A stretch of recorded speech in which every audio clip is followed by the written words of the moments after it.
Hello दोस्तों, एक बार फिर स्वागत है आप सबका मेरे यूट्यूब चैनल पर। तो हमने अर्थशास्त्र कक्षा 12 का चैप्टर फर्स्ट शुरू किया था, जिसमें हमने अर्थशास्त्र की परिभाषाएं, अर्थ पढ़े थे और हम क्षेत्र के बारे में पढ़ रहे थे, जिसमें हमने पढ़ा था व्यष्टि व समष्टि अर्थशास्त्र। अर्थशास्त्र को दो भागों में बांटा जाता है, व्यष्टि अर्थशास्त्र और समष्टि अर्थशास्त्र। व्यष्टि और समष्टि शब्दों की उत्पत्ति हुई थी माइक्रोस और मैक्रोस से, जो कि ग्रीक भाषा के शब्द है, और इन शब्दों का सर्वप्रथम प्रयोग रेगनर फिश के द्वारा 1933 में किया गया था। ये मैंने अपनी पहली वीडियो के अंदर आपको बताया था। तो चलिए हम आगे शुरू करते हैं। अगला अपना टॉपिक है व्यष्टि अर्थशास्त्र। देखो, व्यष्टि अर्थशास्त्र अर्थशास्त्र की वह शाखा है जिसमें व्यक्तिगत इकाइयों का अध्ययन किया जाता है। व्यक्तिगत इकाई मतलब एक फर्म, एक उपभोक्ता, एक उत्पादक आदि। जब हम इनका अध्ययन कीमत को ध्यान में रखकर करते हैं तो ये हमारा व्यष्टि अर्थशास्त्र कहलाता है। व्यष्टि अर्थशास्त्र को कीमत सिद्धांत भी कहा जाता है। क्योंकि इसमें कीमत को ध्यान में रखकर अध्ययन किया जाता है।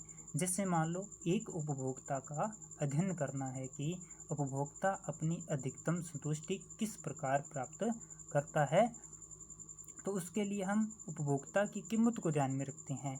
इसके लिए चाहे हम मजदूरी की बात करें, चाहे वेतन की बात करें, श्रम की बात करें। श्रम का जैसे पारिश्रमिक होता है, मजदूरी होती है श्रम पारिश्रमिक, तो श्रम की कीमत क्या हो जाएगी? मजदूरी हो जाएगी।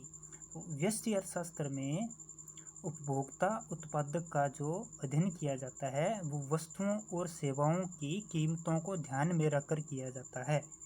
व्यष्टि अर्थशास्त्र में उपभोक्ता तथा उत्पादक का जो अध्ययन किया जाता है वो वस्तुओं और सेवाओं की कीमतों को ध्यान में रखकर किया जाता है, इसलिए इसे कीमत सिद्धांत भी कहा जाता है। यह जो अध्ययन है यह आंशिक या कुल व्यष्टिगत हो सकता है। तो ये था आपका व्यष्टि अर्थशास्त्र। अब आगे अपने बात करते हैं समष्टि अर्थशास्त्र की। समष्टि अर्थशास्त्र में संपूर्ण अर्थव्यवस्था का अध्ययन किया जाता है। व्यष्टि अर्थशास्त्र में संपूर्ण अर्थव्यवस्था का अध्ययन किया जाता है, जैसे राष्ट्रीय आय, रोजगार स्तर, कुल विनियोग, कुल बचत आदि, यानी कि संपूर्ण स्तर पर इसकी बात अध्ययन किया जाता है समष्टि अर्थशास्त्र में। जैसे हम एक फर्म की आय की बात करें तो वह व्यष्टि अर्थशास्त्र के अंतर्गत आता है, लेकिन अगर हम राष्ट्रीय आय की बात करें तो यह समष्टि अर्थशास्त्र के अंतर्गत आएगा। समष्टि अर्थशास्त्र में हम आय व रोजगार का अध्ययन करते हैं। समष्टि अर्थशास्त्र में किसका अध्ययन किया जाता है? आय व रोजगार का अध्ययन किया जाता है, इसलिए इसे आय व रोजगार का सिद्धांत भी कहते हैं।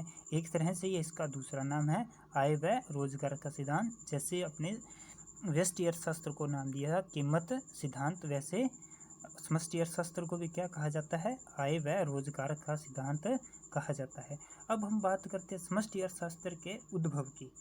तो प्रोफेसर जे.एम. कीन्स की एक पुस्तक आई थी 1936 में, the general theory of employment, interest and money. तो इस पुस्तक में प्रोफेसर जे.एम. कीन्स ने प्राचीन जो विचार थे, प्रतिष्ठित अर्थशास्त्रियों के जो विचार थे, उनकी आलोचना की थी। प्रतिष्ठित अर्थशास्त्रियों का विचार था कि आर्थिक क्रियाओं में सरकार का कोई भी हस्तक्षेप नहीं होता है और अर्थव्यवस्था में पूर्ण रोजगार की स्थिति पाई जाती है। परंतु इन विचारों की कीन्स ने आलोचना की थी, जो कि 1930 के मंदी स्थिति में उनके ये विचार गलत साबित हुए थे। इनकी आलोचना करते हुए कीन्स ने अपनी पुस्तक में उन्होंने अपने विचार दिए। तब से ही समष्टि अर्थशास्त्र का उद्भव माना जाता है। अब हम बात करते हैं व्यष्टि व समष्टि अर्थशास्त्र में अंतर की। देखो, व्यष्टि अर्थशास्त्र, समष्टि अर्थशास्त्र, जैसा हम इनके आगे ऊपर पढ़ के आए हैं भी, व्यष्टि अर्थशास्त्र में व्यक्तिगत इकाइयों का अध्ययन किया जाता है। व्यक्तिगत इकाइयाँ यानी कि एक फर्म, एक उपभोक्ता, एक उत्पादक आदि। और समष्टि अर्थशास्त्र में क्या? संपूर्ण अर्थव्यवस्था का अध्ययन किया जाता है, जैसे राष्ट्रीय आय, रोजगार का स्तर, ये जो व्यष्टि अर्थशास्त्र है उसे कीमत सिद्धांत भी कहा जाता है, और समष्टि अर्थशास्त्र को आय व रोजगार का सिद्धांत भी कहा जाता है। व्यष्टि अर्थशास्त्र में जो संतुलन होता है वो आंशिक संतुलन पाया जाता है, और समष्टि अर्थशास्त्र में सामान्य संतुलन पाया जाता है। व्यष्टि के लिए बचत लाभकारी होती है, जबकि समष्टि के लिए बचत अलाभकारी होती है। व्यष्टि अर्थशास्त्र की जो मुख्य समस्या है वो कीमत निर्धारण की रहती है, और समष्टि अर्थशास्त्र में जो मुख्य समस्या है वो आय व रोजगार निर्धारण की रहती है। अब बात करें उपकरण की, तो व्यष्टि अर्थशास्त्र के उपकरण मांग व पूर्ति है, और समष्टि अर्थशास्त्र के उपकरण कुल मांग व कुल पूर्ति है। यहाँ पर आप थोड़ा ध्यान रखना, व्यष्टि अर्थशास्त्र के उपकरण क्या है, मांग व पूर्ति, और समष्टि अर्थशास्त्र के उपकरण क्या है, कुल मांग व कुल पूर्ति हैं। उम्मीद करता हूँ मेरी ये वीडियो आपको पसंद आई होगी। Thank you.